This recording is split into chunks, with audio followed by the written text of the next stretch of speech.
आपके लिए असली सफलता क्या है? अच्छा दिखना, अच्छा स्वास्थ्य, अच्छी जॉब या फिर लोगों के द्वारा प्यार पाना?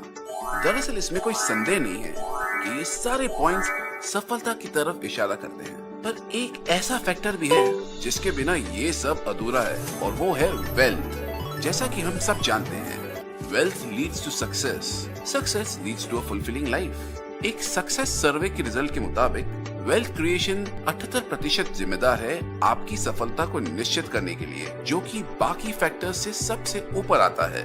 लेकिन सफलता पाने के लिए हमें मेहनत के साथ साथ एक पावरफुल प्लान की उतनी ही आवश्यकता होती है जैसे जीने के लिए ऑक्सीजन, क्योंकि वही हमारी मदद कर सकता है वेल्थ क्रिएशन के मुकाम को हासिल करने में। आमतौर पर हर आदमी के पास दो तरीके होते हैं अपनी इनकम को बढ़ाने के लिए। पहला होता है लिनियर इनकम और दूसरा होता है रेसिडुअल इनकम। लिनियर इनकम में एक सामान्य आदमी पैसे हर घंटे काम करने के हिसाब से कमाता है, यानी कि वो जितने घंटे काम करेगा उसी के हिसाब से उसकी इनकम बढ़ती रहेगी। लिनियर इनकम हासिल करने के लिए हर इंसान को बहुत ज्यादा समय और धीरज की आवश्यकता होती है, और कठिन परिश्रम के बाद उसे काफी कम इनकम प्राप्त होती है। वहीं दूसरी तरफ रेसिडुअल इनकम किसी कठिन कार्य से पाई गई किसी पेचेक की तरह नहीं होती, और न ही इसमें आपको लिनियर इनकम की तरह अपने काम की शुरुआत हर हफ्ते या हर महीने शुरू से करनी होती है।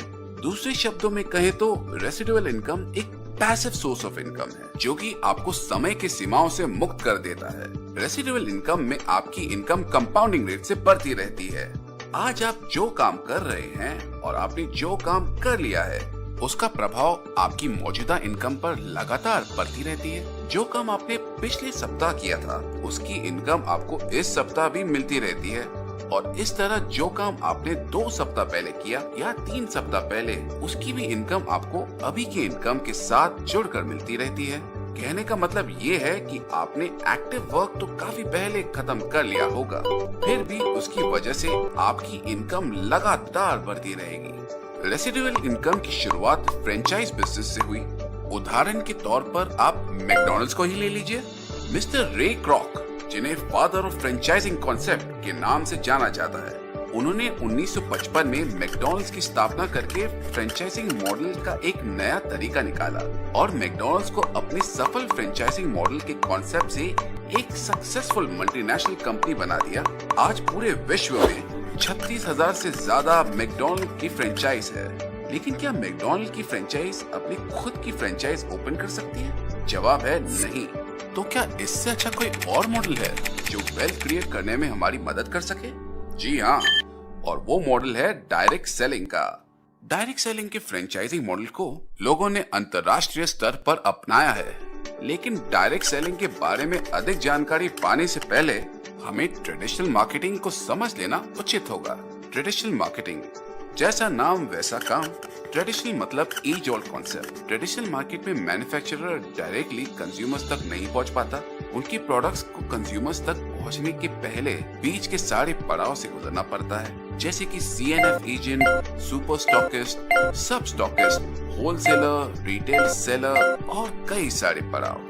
और साथ ही उनकी एडवर्टाइजमेंट्स के लिए सेलिब्रिटीज को फीस भी बहुत ज्यादा देनी पड़ती है। ट्रेडिशनल मार्केट से कुछ नुकसान भी होते हैं, जैसे कि पैसिव कस्टमर्स, ब्रीफ एडवर्टाइजमेंट्स जिसमें ज्यादातर सिर्फ एक तरफा कम्युनिकेशन होता है, और मार्केटिंग के कुछ पुराने तरीके जो पुरानी एडवर्टाइजमेंट कैंपेनिंग के तौर तरीकों पर निर्भर रहते हैं, जैसे कि न्यूज़लेटर, बिलबोर्ड्स, फ्लायर्स या फिर न्यूज़पेपर प्रिंटिंग। कई सारी ट्रेडिशनल मार्केटिंग अपनाने वाली कंपनीज के द्वारा ये साबित हुआ है कि मार्केटिंग के ये ट्रेडिशनल तरीके प्रभावी जरूर होते हैं, पर इनमें रिस्क फैक्टर भी काफी ज्यादा शामिल रहता है। ये रिस्क फैक्टर्स कई कंपनीज के लिए काफी महंगे साबित होते हैं। अब वापस आते हैं डायरेक्ट सेलिंग पर। एक सामान्य भाषा में कहे तो डायरेक्ट सेलिंग मतलब आप अपने प्रोडक्ट की मार्केटिंग डायरेक्टली अपने कंज्यूमर्स से करते हो, वो भी आमने सामने बैठकर बात करके। ये काम कहीं भी हो सकता है, या तो उनके घर या फिर आप ही के घर पर। डायरेक्ट सेलिंग में कंज्यूमर ही डिस्ट्रीब्यूटर होता है, जिसमें वर्ड ऑफ माउथ एडवर्टाइजमेंट होने की वजह से लगभग 60% मार्केटिंग एक्सपेंस की बचत हो जाती है। इस बची हुई राशि को बिजनेस ओनर्स के बीच बांट दिया जाता है, जिससे वो अपने प्रोडक्ट्स को अन्य तरीकों से अपने कंज्यूमर्स तक प्रमोट कर सकते हैं।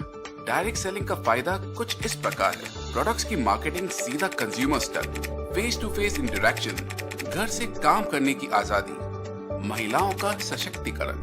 तो आइए नजर डालते हैं डायरेक्ट सेलिंग की 3 महत्वपूर्ण बातों पर। डायरेक्ट सेलिंग में सारे डायलॉग सेलर और बायर के बीच में ही होते हैं। 10 से 30 मिनट तक प्रोडक्ट ट्रेनिंग सेशन होता है और सेलर खुद ही कंज्यूमर होता है।